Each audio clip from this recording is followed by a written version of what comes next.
거룩하신 우리 아버지 하나님, 저희들 주님의 날에 주의 성전으로 불러주시고 우리 하나님을 예배하게 하셔서 감사합니다. 우리 고려 중인 신령들마다 성령으로 충만케 하여 주옵시고 우리 하나님을 만나고 우리 하나님의 음성을 듣고 주의 오심을 위하여서 준비하는 믿음의 삶을 살아가기에 부족함이 없도록 주님 도와주옵소서.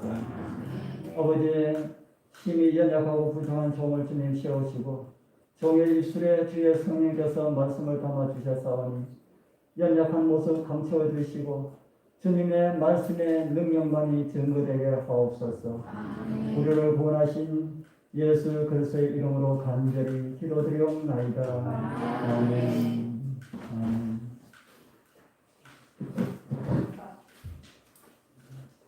우리 본문 교독을 함께 하겠습니다. 제가 강글씨 되겠습니다. 백성들이 바라고 기대함으로 모든 사람들이 요한을 또 그리스도 신과 심령에 의논하니 요한이 모든 사람에게 따라가오되 나는 물로 너희에게 침례를 주거니와 나보다 요한이 나으시고 오시나니 나는 그의 신들매를 풀기도 감당치 못하겠노라. 그는 성령과 불로 너희에게 신세를 주시옵시고 손에 키를 들고 자기의 타작마당을 정하게 하사 알고는 모아 옥관을 들고 저는 꺼지지 않는 불에 태우시니라. 아멘.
하늘에 계신 거룩하신 하나님 아버지 은혜를 감사합니다.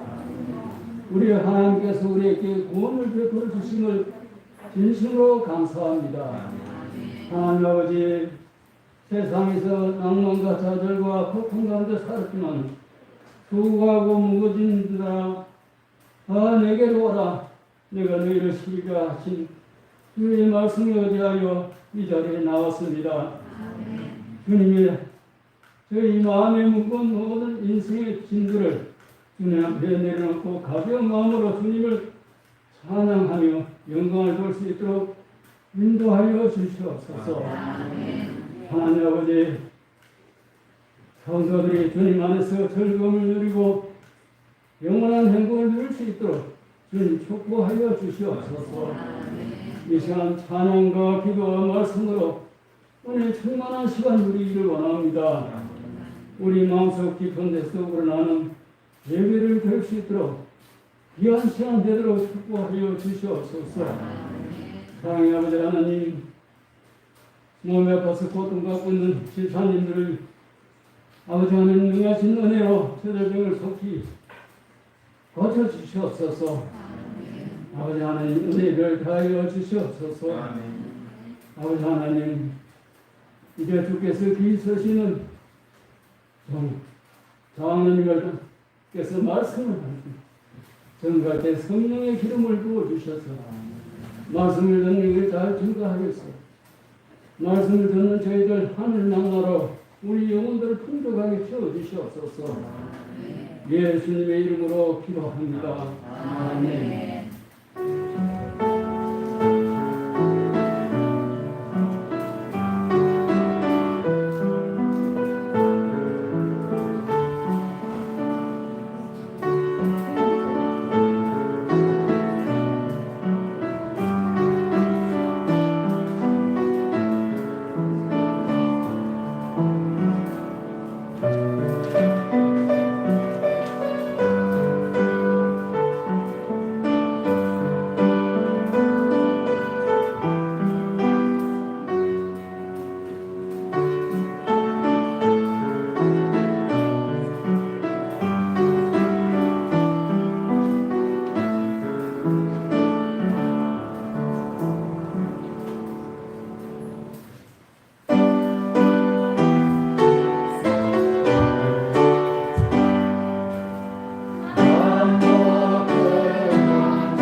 하늘에 계시는 거룩하신 우리 아버지 하나님, 저희들에게 복을 주셔서 우리 주님 앞에 나올 때에 빈손으로 나오지 아니하고 손에 예물을 들고 나올 수 있도록 은혜와 복을 주셔서 감사합니다. 아버지, 헌금을 드리는 손길마다 주께서 복을 주셔서 이 땅에 살아가는 날 동안 그들 건강으로나 재정적으로나 어려움 들지 않게 하시고 더 주의 영광을 위하여서 뜨거운 헌신으로 살아가는 주의 백성들 다 되게 하여 주옵소서. 복 예물을 준비하지 못한 손길이 있습니까? 그 손길에도 주께서 복을 주시어서 하는 모든 일들이 주님 뜻 안에서 잘되고 형통케 하시고 재정적으로 넉넉하게 해 주시어서 주의 것을 준비할 수 있는 그런 마음 가질 수 있도록 주님 함께하여 주시옵소서. 저희들 드린 예물 위에도 주께서 함께하사 예물을 받는 곳마다 주여서 부흥케 하시고 어렵고 힘든 자들에게 용기와 희망을 줄 수 있는 아름다운 자금으로 넉넉하게 쓰여지게 하여 주옵소서. 우리를 구원하신 예수 그리스도의 이름으로 간절히 기도드리옵나이다. 아멘.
우리 성도님들 6주 동안 주님 은혜 가운데 평안하셨습니까? 아멘. 오늘도 말씀을 사모하시고 또 우리를 사랑하시는 우리 아버지 하나님을 만나고 싶은 마음으로 우리 하나님의 성전을 찾으신 우리 모든 성도님들에게 다함이 없으신 하나님의 은혜와 말씀의 감동이 함께하길 축복합니다. 아멘. 오늘 저는 누가복음 사람으로 오신 하나님 21번째 시간으로 함께 교독한 말씀을 중심으로 해서 흥하는 자와 쇠하는 자라는 그런 제목으로 함께 말씀으로 은혜 받기를 소원합니다. 침례 요한에 관하여서 여러 시간 말씀을 준비하여 드린 것 같습니다. 요한이 활동할 때에 침례를 받는 사람들이 우리에게는 줄어들고 예수에게로 사람들이 다 갑니다라는 제자들의 말을 듣고 이런 말을 했다고 하는 말씀을 드린 일이 있습니다. 그는 흥하여 하겠고 나는 어떻게 하리라요? 나는 쇠하여 하리라. 이곳에 그는 누구를 가리키는 말입니까? 이곳에 그는 누구를 가리키는 말입니까? 예수 그리스도를 가리키는 말이죠. 그러면은 예수 그리스도는 잘되고 흥하고 나는 어떻게 되어야 하리라는 말씀입니까? 나는 쇠하여야 하리라. 쇠하여야라는 말이 다른 말로 하면 어떤 말로 이해를 할 수 있습니까? 예, 나는 망하여야 하리라 라는 말씀으로 이해를 할 수가 있습니까? 이 말씀을 오늘 우리에게 적용하면 어떤 말과 같다고 하는 생각이 듭니다. 주의 일은 잘 되고 나의 일은 안 되고 그렇게도 이해할 수가 있는 말입니까? 내가 하는 일이 잘 되지 않더라도 교회의 일은 잘 되고 이런 마음 우리 성도님들 이런 마음을 우리가 가져야 할까요? 그렇게 살다가 이 세상 거 다 잃어버려도 우리가 예수 그리스도와 함께 천국에 앉으면은 그것이 성공한 인생이라고 볼 수가 있습니까? 이 세상에 우리 예수 그리스도의 우리 말씀을 따라서 교회가 잘 되고 나는 망하여도 좋다라는 이런 생각으로 그렇게 살다가 정말 이 세상의 모든 걸 우리가 다 잃어버리고 그 대신 우리가 영원한 천국을 얻는다면은 성공한 인생이라고 할 수 있겠습니까? 여러분들 그렇게 살 마음 있으십니까? 그와 반면에 이 세상에 내가 원하는 거 다 얻는다 하여도 내 마음에 가지고 있는 모든 소원을 이 세상에서 다 이룬다 하여도 우리가 천국을 잃어버린다면 실패한 인생이라고 할 수 있을까요? 우리 사랑하는 성도님들 오늘 우리 다시 마음을 다시 한 번 더 새롭게 하게 되길 소망합니다. 그래서 정말 나의 안에서 내 생각은 자꾸 죽어 없어지고요. 예수 그리스도께서 내 안에 살아서 흥황하는 은혜의 역사가 이루어져서 우리 모두가 다 성공적인 재림 성도의 삶을 살아가게 되길 축복합니다. 먼저 흥하여야 하리라라고 말씀하신 예수 그리스도의 사역 중에 오늘 요한이 언급한 사역을 잠깐 생각을 해보도록 하겠습니다.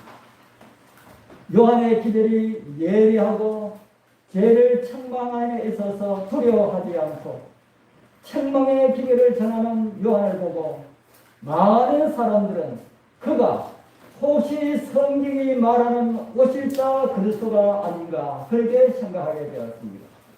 그리고 요한에게 그렇게 물었습니다. 그런 물음에 요한은 이런 대답을 합니다.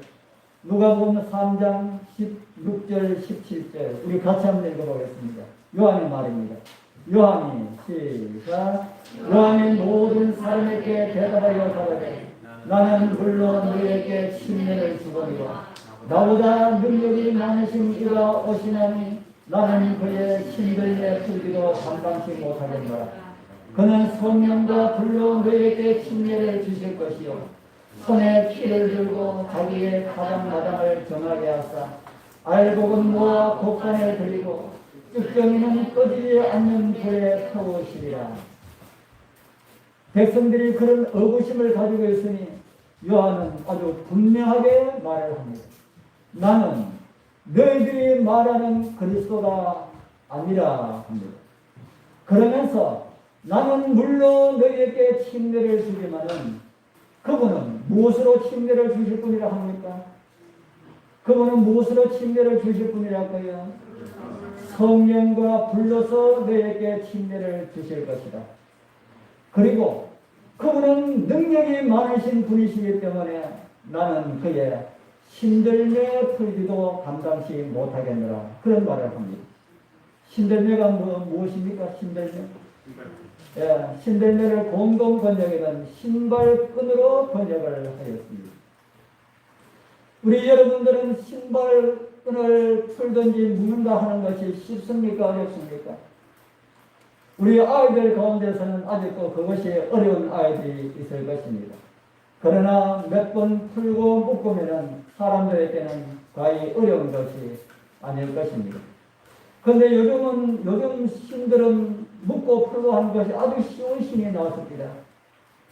그냥 돌리면은 묶이고 반대로 돌리면은 풀리고 하는 이런 신이 나와서 그런데 그렇게 쉬운 신발끈도 안 되는 경우가 있다 하는 겁니다. 저의 군대 생활의 시작 때였습니다. 훈련소에서 훈련을 받고 자대에 배치가 되려고 하는 중간 지역이 있습니다. 그것을 가지고 보충대라 합니까? 그 보충대에 갔는데 보충대에서 현역들이 얼마나 신경을 잡아 돌리는지 신경들이 분기가 바짝 끓었습니다. 저도 그 가운데 한 명이었고요. 그래서 잡아서 이리 돌리고 저리 돌리고 그래 하는데 제가 생각에 가장 많이 신경이 쓰이는 것이 시원하고 한 사람이 앉으면서 하나 둘 이렇게 아시죠? 딱 서겠다 제일 앞에 사람이 하나 하고 앉으면은 그 뒤에 사람이 둘, 그 뒤에 사람이 셋 하고 이렇게 앉으면서 다 앉으면은 다시 일어서 해가지고 다시 그걸 또 반복시키고 그거 얼마나 많이 했는지 모릅니다. 그런데 이번에 또 그런 것을 시킵니다. 그래서 앞에서부터 번호가 나갑니다. 하나, 둘 하면서 이렇게 멀리서 오면 그게 아주 그림이 아주 이쁘게 보입니다. 그래서 이제 계속해서 하나, 둘, 스물하나, 스물둘, 스물셋 이렇게 나가다가 스물셋 하고 나서만 끊어져 버렸습니다. 그래서 모든 군인들이 어디로 보겠습니까? 왜 끊어졌나 하고 이렇게 보는데 24번째 서 있는 신경이 얼굴이 밝게 돼가지고 스스스스만 하고 넷을 하지 못하는 겁니다. 그러니까 조교가 보게 때가 24 앉아! 그러니까 앉고 그 다음 이렇게 조교가 지혜롭게 하였습니다. 왜 그 친구가 24살 하지 못하였을까요? 평상시에도 하나 둘 셋이면서 24 하지 못하였을까요? 자기 차례가 온다는 것을 다 알고 있었지만은 환경이 신병들에게 가장 두려운 그런 자리다 보니까 긴장을 하고 있다 보니까 그 말이 나오지 않는 겁니다. 그 경험을 하지 아니하신 분들은 그 모르시죠. 남자분들 군대 갔다 오신 분들은 다 이해를 할 겁니다. 요한이 왜 예수 그리스도의 신발끈 풀기도 못하는 자라고 하였을까? 요한은 그분이 누구신 줄 알았다 하는 것이죠. 아무도 번호는 말하지 못하였다 할지라도 그 신병이 육군 참모 총장에 와서 이복에 다니는데 신발끈 좀 내주게 했으면은, 그러면서 발을 그 병사 앞으로 내밀었으면은 그 신병이 그 참모 총장의 신발끈을 낼 수가 있었을까? 손이 덜덜덜덜 떨려가지고 만지작거리다가 아마 치웠을 것입니다. 여러분들, 신뢰 요한이 말하고 있는 그 예수 그리스도가 누구이신가 하는 것을 그가 바르게 알았다 하는 겁니다. 우리 성도님들, 예수 그리스도가 어떤 분이신지 알기 위하여서 알려고 할 때 찾는 성경들이 있지요. 빌립보서 2장 6절부터 8절에 있는 말씀입니다. 그는 근본 누구시라고 합니까? 예, 그는 근본 하나님의 본체시나, 이 본체라고 하는 말씀을 공동 번역에는 하나님과 본질이 같으신 분이라고 번역을 합니다. 제가 한 번은 등산에 가면서 산에 가면서 아내에게 이런 질문을 하였습니다. 지구가 더 클까? 하나님께서 더 크실까? 우리 여러분들에게 한번 물어볼까요? 지구가 더 클까요? 예수님께서, 하나님께서 더 크실까요? 어떻게 하나님께서 지구 덩치보다 하나님의 덩치가 더 크시랄까요? 아마 넘겨짚어서 그렇게 대답하셨는지 모르겠습니다. 하나님의 실존을 본 사람들은 지구에 아무도 없습니다. 그러나 성경을 읽어보면 크신 하나님에 대한 많은 기록들을 볼 수가 있습니다. 시편 95편 3절에 보면은 대적 여호와는 어떤 하나님이라 그럽니까? 크신 하나님이시다. 여기는 이 그림처럼 예수 그리스도께서, 하나님께서 정말 지구보다 더 크신 그런 분이실까? 다니엘도 크신 하나님에 대해서 이렇게 말씀을 하고 있습니다. 크신 하나님이, 신약의 사도 바울도 이렇게 기록을 하고 있습니다. 디도서 2장 13절에 대저 여호와는 크신 하나님이시요,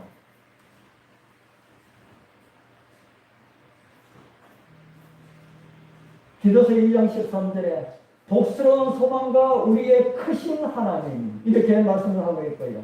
이런 내용이 참 많이 있습니다. 솔로몬이 성전을 건축하고 드린 기도 중에 있는 말씀이, 이런 말씀이 있습니다. 우리 같이 한번 읽어보겠습니다. 열왕기상 8장 27절 생각하시면서 한번 읽어보겠습니다. 하나님이, 시작. 하나님이 참으로 땅에 거하시리까? 하늘과 하늘들의 하늘이라도 그를 용납지 못하겠거든 하물며 내가 건축한 이 전이 오리까?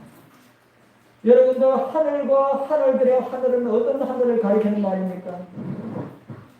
하늘과 하늘들의 하늘은 어떤 하늘을 가리키는 말입니까? 여러분들, 사도 바울이 삼천 하늘에 대해서 언급한 말씀 보신 일이 있습니까? 들으신 일도 있지요. 삼천 하늘을 이곳에서 솔로몬이 기도할 때에 하늘과 하늘들의 하늘이라고 표현을 하고 있습니다. 바로 많은 사람들이 알고 있는 하나님께서 계시는 그런 하늘이라고 많은 사람들이 이해를 하고 있습니다. 우리 여러분들도 그렇게 이해를 하고 계십니까? 그런데 솔로몬은 어떤 기도를 드립니까? 삼천 하늘도 어떻게 할 수 없다고 합니까? 3층 하늘도 어떻게 할 수 없다고요?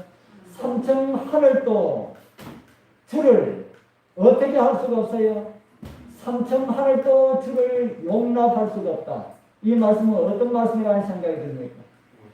3층 하늘도 하나님의 실존을 감당할 수가 없다.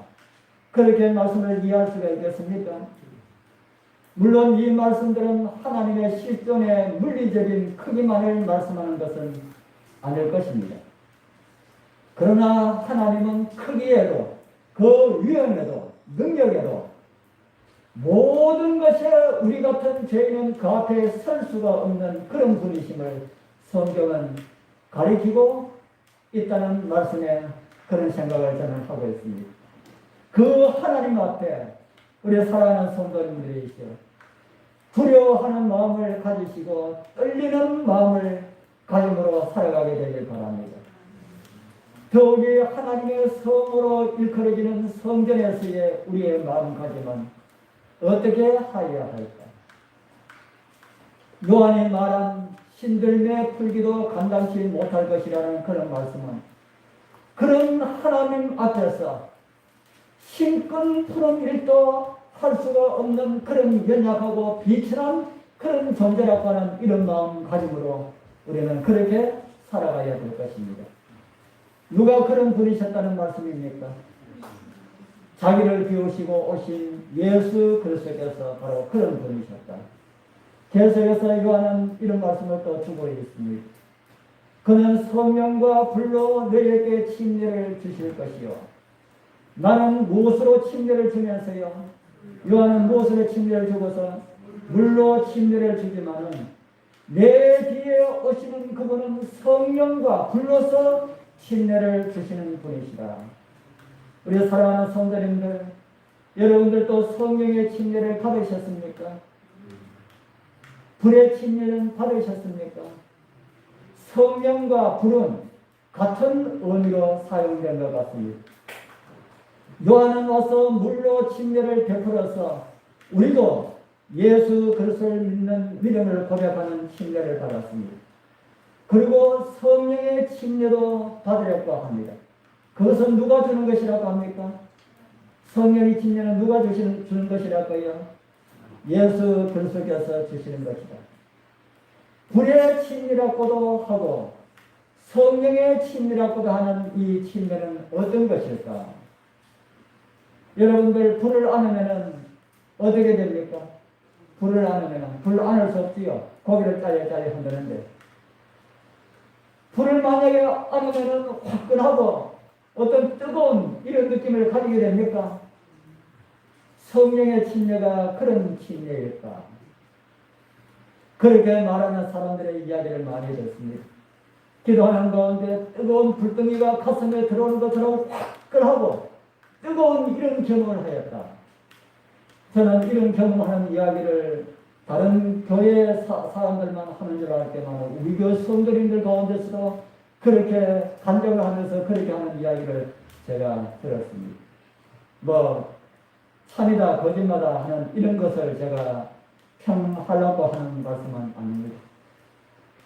특별히 성령의 경험은 그렇게 들어올 수도 있는지 모르겠습니다만 제가 성경을 통해서 본 성령의 침례는 그런 것이 아니라고 이해를 합니다. 목회를 꿈꾸고 있는 한 신학생이 더 깊은 성령의 체험을 하기 위하여서 기도원을 찾았습니다. 기도원을 찾을 때만 그 기도원의 원장이 하는 말이 성령을 받으려면 금식 기도를 해야 한다. 그래서 첫날 말씀하면서 그런 이야기를 하셔가지고 그날부터 금식 기도에 들어갔습니다. 하루하고 이틀하고 3일째 금식 기도에 들어가니까 안 먹으니까 배고픕니까? 배도 고프고 힘이 없고 정신이 자꾸 몽롱해지는 것 같아가지고 이렇게 기도 드리가 되나 하는 이런 생각을 하는데 힘도 없고 너무 기운이 없고 그런데 자기 기도방 바깥에서 두 사람이 도란도란 이야기하는 소리가 들렸습니다. 그래서 금식하면서 기도해야 되는데 기도는 배가 고프니까 기도도 안 나오고 그래서 밖에서 이야기하고 있는 그 이야기가 무슨 이야기하고 있나 싶어서 엉덩엉덩 기어가지고 문에다가 이렇게 대고 똥긋하고 밖에서 하는 이야기를 들었습니다. 이야기를 들으니까 그 한 사람한테 이런 이야기를 합니다. 형님, 제가 어제 불을 받았습니다. 무엇을 받았다고요? 제가 어제 불을 받았습니다. 그러니까 그 앞에 있는 또 다른 사람이 하는 말, 그래, 아우님, 드디어 불을 받으셨군요. 축하합니다. 정말 잘하셨습니다. 그렇게 말하고 난 다음에, 그러면 어떤 불을 받았습니까? 하더랍니다. 예, 제가 어제 저녁에 기도하는데, 시퍼런 불이 제 가슴으로 들어오는데 제가 화끈하면서 이런 경험을 했습니다. 그런 이야기 하니까 그 앞에 있는 사람이 하는 말이, 아우님, 큰일 났습니다. 왜요? 성령의 불은 시뻘건 불인데 시퍼런 불은 사단의 불입니다. 하더라고요. 아, 세상에. 뭐 하기 위하여서 기도하는데? 뭐 하기 위하여서 기도하는데요? 성령 받기 위하여서 기도하는데 성령의 불이 안 오고 무슨 불이 왔어요? 사탄의 불이 왔어. 그 이야기를 이 안에서 신학생이 듣고 있다 가만히 생각하니까 큰일 났거든. 기도하다가 잘못하면은 무슨 불을 받게 되었습니까? 잘못하다는 사단의 불을 받게 되었다. 아, 이래가는 안 되겠다. 이거 성령의 불을 받기 전에 굶어 죽겠다 싶어가지고 밭다에 사가지고 저 갑니다 하고 내려왔답니다. 우리 사랑하는 성도님들, 성령께서 임하실 때 시뻘건 불이 임하고 악령이 임할 때는 시퍼런 불이 임하고 그럴까요? 성경에 보면 성령의 아주 놀라운 체험을 하는 사람들의 기록이 성경에 있습니다. 그 가운데 한 사람 구약의 엘리야입니다. 열왕기상 19장 11절에 보면 그런 경험을 여기에 이렇게 기록을 하고 있습니다. 여호와께서 가라사대 너는 나가서 여호와 앞에서 산에 서서라 하시더니 여호와께서 그것도 우리 같이 읽어보겠습니다. 여호와께서 시작. 여호와께서 지나가시는데 여호와 앞에 크고 강한 바람이 산을 가르고 바위를 부순 바람 가운데 여호와께서 계시지 아니하며 바람 위에 지진이 있으나 지진 가운데도 여호와께서 계시지 아니하며 또 지진 후에 불이 있으나 불 가운데서도 여호와께서 계시지 아니하더니 불 후에 세미한 소리가 있는지라. 이거 무슨 말씀입니까? 여러분들 상상에 맡기고요. 후에 신약시대에 사도 바울도 똑같은 이런 경험을 우리에게 전해주고 있습니다. 고린도전서 13장 1절에서 3절입니다. 내가 사람의 방과 천사의 말을 할지라도 사랑이 없으면 소리나는 구리와 울리는 꽹과리가 되고 내가 예언하는 능히서 모든 비밀과 모든 지식을 알고 또 산을 옮길 만한 모든 믿음이 있을지라도 사랑이 없으면 내가 아무것도 아니요. 내가 내게 있는 모든 것으로 구제하고 또 내 몸을 불살에게 내어줄지라도 사랑이 없으면 내게 아무 유익이 없느니라. 우리 여러분들 제가 두 말씀을 올려드렸는데 이 두 말씀이 서로 좀 연결되는 것 같습니까? 말씀을 듣고 나면 아마 이해가 되실 것입니다. 고린도전서 13장은 어떤 장입니까? 예, 고린도전서 13장은 많은 사람들이 이 장을 사랑장으로 이해를 하고 있습니다. 이 장이 왜 필요했는가? 이 장이 왜 필요했을까요? 이 장이 왜 필요했는지는 고린도전서 13장 전장을 보면 알 수가 있습니다. 고린도전서 12장 29절 31절 그 마지막 절입니다. 다 사도겠느냐, 선지자겠느냐, 다 교사겠느냐, 다 능력을 행하는 자겠느냐, 다 병 고치는 은사를 가진 자겠느냐, 다 방언을 말하는 자겠느냐, 다 통역하는 자겠느냐, 너희는 더욱 큰 은사를 사모하라. 내가 또한 제일 좋은 길을 너희에게 보이리라. 이 말씀이 무슨 말씀입니까? 고린도전서 13장이 쓰여진 배경을 사도 바울은 지금 12장에서 언급을 하고 있습니다. 고린도전서 12장에는 성령의 선물이 무엇인지, 성령의 침례가 무엇인지, 여러 가지 가르침이 헷갈려 하고 있는 고린도 성도들에게 진정한 성령의 침례가 무엇인지, 성령의 가장 큰 은사가 무엇인지, 하나님의 백성들이 마땅히 사모해야 할 성령의 은사는 이것이다라고 설명하는 것이 고린도서 13장이라 하는 것입니다. 엘리야의 경험과 사도 바울의 말씀이 어떻게 연결되는가 같습니다. 불의 경험도, 땀을 요동하는 그러한 경험도, 태풍과 같은 그런 경험도 중요하지만은 세미하게 역사하시는 성령의 음성에 귀를 기울이라 라는 그런 말씀이 아닙니까? 저는 이 두 말씀을 깊이 묵상한 결과 진정한 성령의 침례는 가끔 그런 경험이 없어도, 불을 보지 못하였어도, 영과 방언이 없어도 조용한 가운데 변화된 모습을 보이는 성도의 삶이 진정으로 성령의 침례를 받은 사람들이라고 그렇게 저는 이해를 하고 있습니다. 아멘입니까? 아멘. 제가 드린 말씀 이해가 됩니까? 능력이라는 것이 없어도, 불의 경험을 하지 못하였다 할지라도 성령께서 그와 함께 하는 사람은 샤워를 통해서 나타난다 하는 겁니다. 우리 사랑하는 성도님들, 그런 선물을 기대하게 되길 바랍니다. 예수 그리스도께서 주시기를 기뻐하시는 그런 성령의 침례를 받게 되길 바랍니다. 매일 아침마다 우리는 성령의 침례를 받을 수가 있습니다.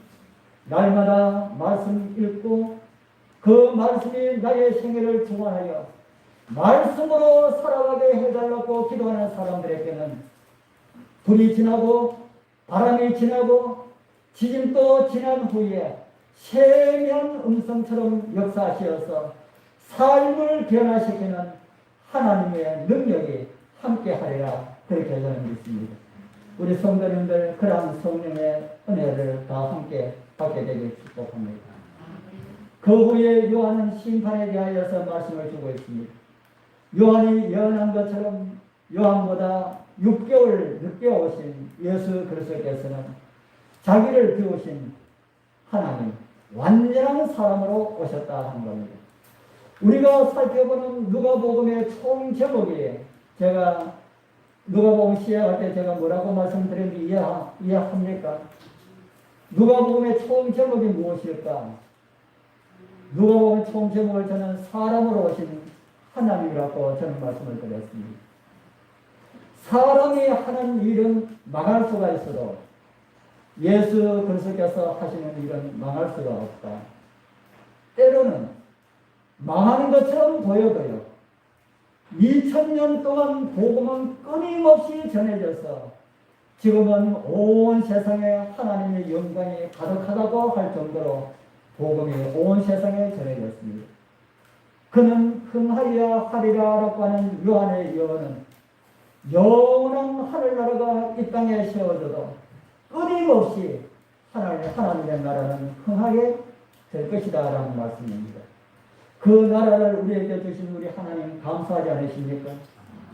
그분 사람으로 오셔서 구원의 사업 이루시고 다시 우리를 데려오시는 그 주님 만나기 위하여서 믿음으로 준비하는 그런 은혜가 우리 모두와 함께하길 바랍니다. 이제 새하여 하는 요한에 대하여서 조금만 살펴보도록 하겠습니다. 요한은 예수 그리스도의 초림 6개월 먼저 태어난 사람입니다. 예수 그리스도께서는 공생애를 시작한 해는 성경에 기록되어 있지만 침례 요한에 대하여서는 성경은 침묵하고 있습니다. 그가 나타난 배경을 성경은 이렇게 언급하고 있을 뿐입니다. 누가복음 1장 80절에 보면은 아이가 자라며 심령이 강하여지며 이스라엘께 나타나는 날까지 빈들에 있습니다. 그리고 3장에서 이런 말씀을 우리는 또 볼 수가 있습니다. 3장 2절 안나서와 가야바가 대제사장으로 있을 때에 하나님의 말씀이 빈들에서 사가랴의 아들 요한에게 임합니다. 그리고 그 다음 기록에서 요단강 부근에서 제3을 얻게 하는 침례를 전파하는 요한의 모습을 우리는 보게 됩니다.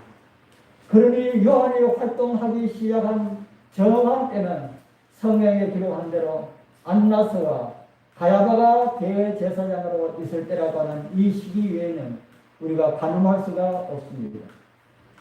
본교 성경 주석에는 침례 요한의 활동 시작한 시점을 AD 27년 봄이었을 것이라고 기록하고 있습니다. 그 외에 정확한 것은 아무도 알 수가 없습니다.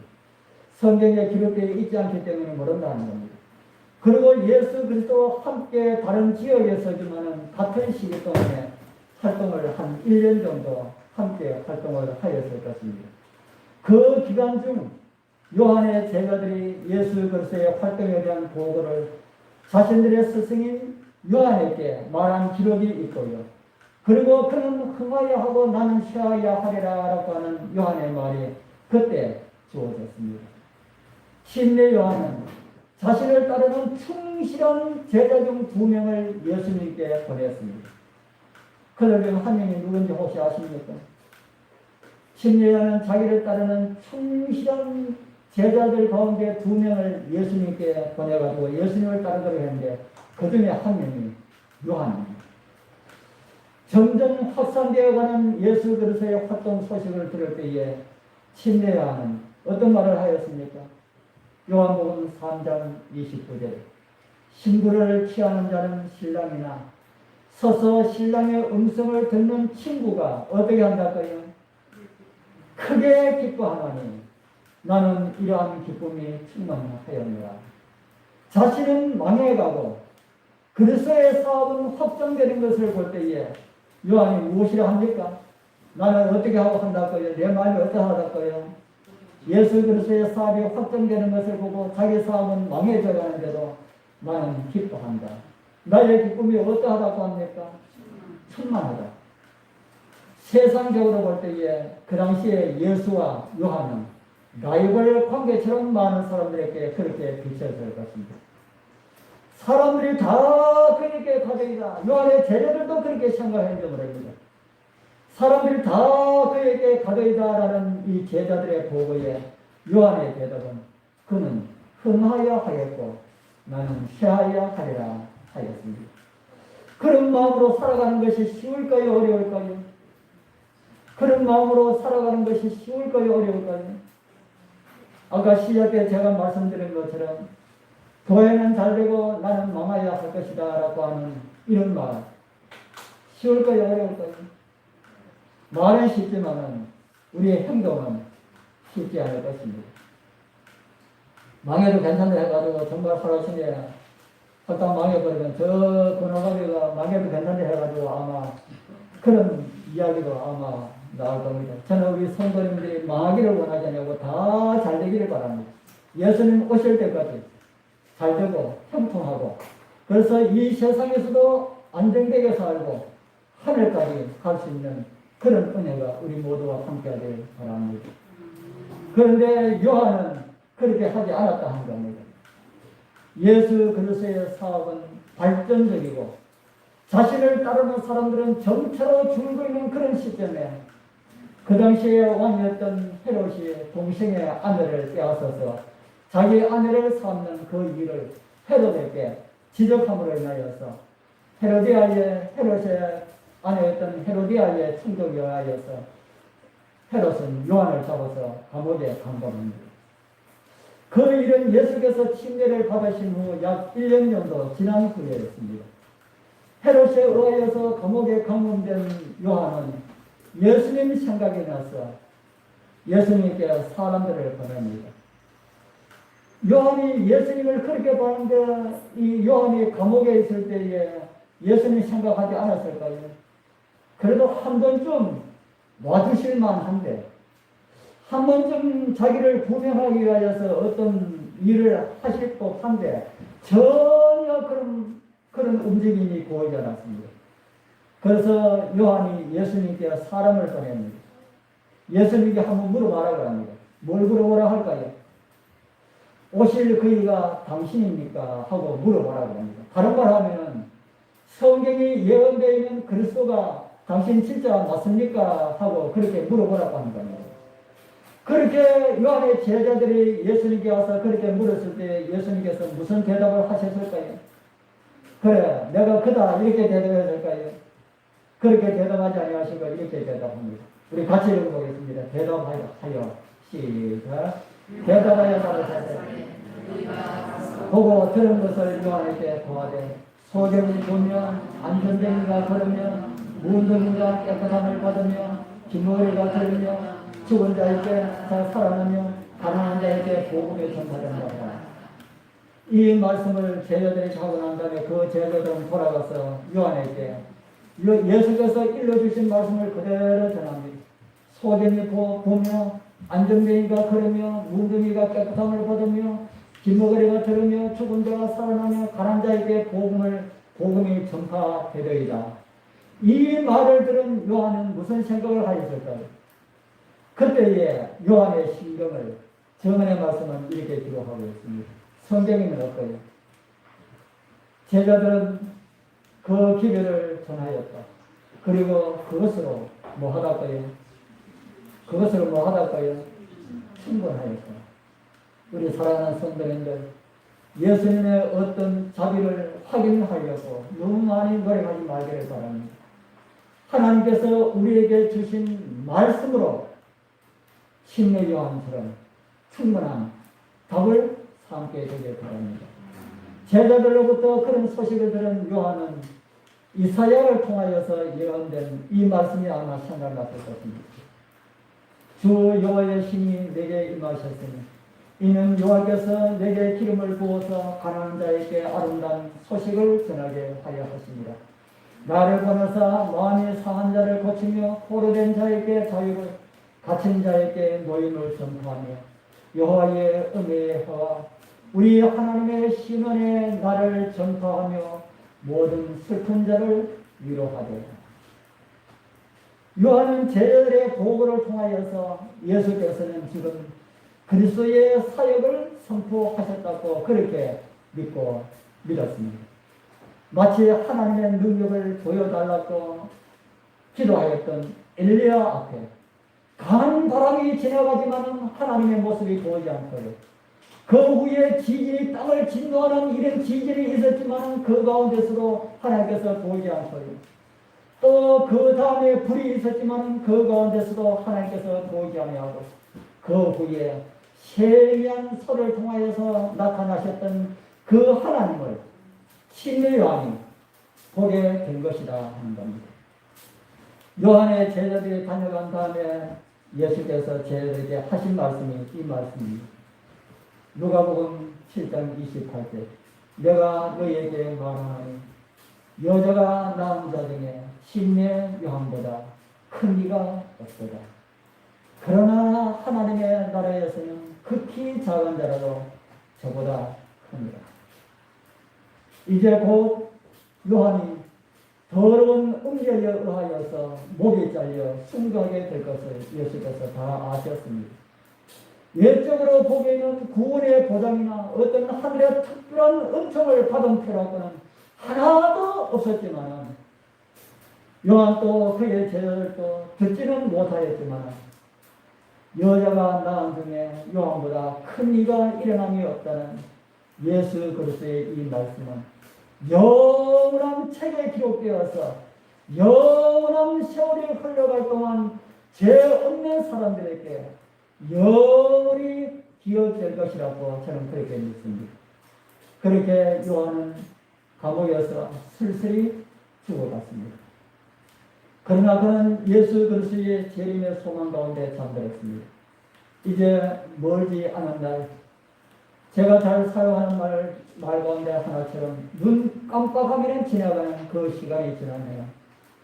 그가 친구라고 그는 흥하여 하리라 그렇게 선하였던 그분이 천천만만의 온이 가운데서 불꽃 가운데 나타나실 때에 다시는 죽지 않을 그런 몸으로 부활할 요한의 문은 부름에 앉아 계시는 그분을 보게 될 것입니다. 우리 사랑하는 성도님들, 세상에 있는 우리의 목숨 아무것도 아닙니다. 우리가 가지고 있는 재물도 아무것도 아닙니다. 우리가 소유하고 있는 것들을 주를 위하여서 쓰여지게 되길 소망합니다. 더욱이 우리의 생명 다하여서 이제 곧 나타나시려는 주님의 재림을 막기 위하여서 준비하여야 할 것입니다. 그 시간이 때로는 요한처럼 외롭고 힘이 들고 지칠 때가 있어도요, 요한이 말씀으로 확신하고 말씀을 붙잡고 견뎠던 것처럼 우리 사랑하는 성도님들, 우리도 오직 말씀만 붙잡고 승리하게 되기를 소망합니다. 영광의 주님 오실 때에 우리는 주님과 함께 영광의 몸으로 일어날 예수 그리스도의 선구자 신뢰의 요한을 보게 될 것입니다. 그날 그 자리에 우리 꼭 참여하는 그런 기쁨을 얻게 되길 축복합니다. 기도드리겠습니다. 하늘에 계시는 거룩하신 우리 아버지 하나님, 우리를 불러주시고 죄사함을 주시고 영생을 주셔서 감사합니다. 여자가 낳은 자 중 요한보다 큰 이가 없다고 하시는데 요한의 모습 우리의 마음을 찡하게 합니다. 우리도 요한처럼 주를 위해 살게 하소서. 우리의 목숨이라도 주를 위해서라면 버릴 수가 있는 그런 믿음을 가지게 하여 주옵소서. 우리를 구원하신 예수 그리스도의 이름으로 간절히 기도드리옵나이다. 아멘. 우리가 일어서셔서 사령기간 삶이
이제는 우리 아버지 하나님의 사랑과 우리를 구원하기 위해서 이 땅에 오시고 우리를 대신하여 죽으신 예수 그리스도의 은혜와 오늘 또 우리의 마음을 감동하여 하나님의 음성을 듣게 하시는 성령님의 감화 감동 교통하심, 오늘 말씀을 듣고 정말 예수 그리스도를 위하여서 우리의 모든 것 아낌없이 주를 위해서 살고자 결심하는 우리 모든 성도들에게 지금으로부터 우리 주님 오시는 그날까지 언제나 함께할지어다.